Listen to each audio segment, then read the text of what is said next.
Tolo ara-pinoana ary amin'ny alahady faraiky ambin'ny folo ny volana Novambra ho avy izao ny famaranana ny hetsika fito alahady izay ny karakarain'ny fiangonana chaîne ho tanterahana etsy amin'ny lapan'ny fanatanjahantena sy ny kolotsaina moa izany nisy ara ny fampahafantarana fohy izay nataony pasteur Patrick Andrenarivo mikasika ny fotoana io sy ny fandrindrana samihafa manodidina an'izay.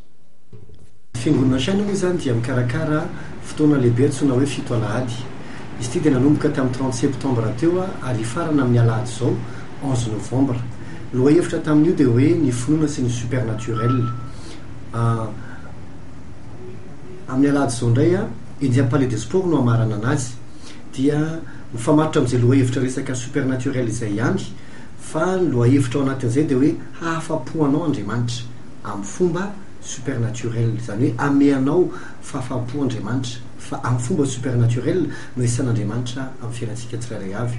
Izy io moa dia fotoam-bavaka izay sady fampianarana ny vavahana ho an'ny olona rehetrarehetra. Maraina dia misy fidirana anankitelo, amin'ny enina sasany dia amin'ny valo sasany dia amin'ny folo sasany. Ny hariva kosa dia anankiray ihany amin'ny roa sasany. Dia isy bus hitatitra ny olona rehefa mirava ny hariva hirana Antananarivo izay ariary zato ihany ny freany. Ny vidianan'ny bie dia any Palais des Sports moa amin'ny fotoana io. Izy koa ny bus hitatitra rehefa maraina izay misy ilay afisy le hoe fito alahady iny rehefa mahita ny olona ka manakana dia ino no mitona azy mankany Palais des Sports ariary zato ihany koa ny freany.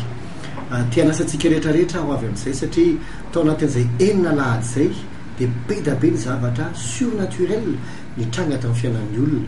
Teo ireo olona izay mona marenina ny teny, teo ny adala sitrana, teo ireo olona izay misy nametraka vola anaty konto izay tsy fantatra mihitsy hoe iza nefa vola be. Be da be zany zavatra surnaturel nitranga tao anatin'ity fito alahady ity dia amin'ny alahady izao no iny izy teo hamarana anazy izay tena azoko antoka tanteraka fanomezan'Andriamanitra tsika rehetra fahafampo amin'ny fomba surnaturel ninona hitahitantsika amin'ny fotoana io. Eto ny marary indrindrindrindra fa izy vavaka ao amin'ny marary io na olona malemy izy na adaly izy na mona izy na marenina izy fa azonay antoka fa hiasa ho azy Andriamanitra.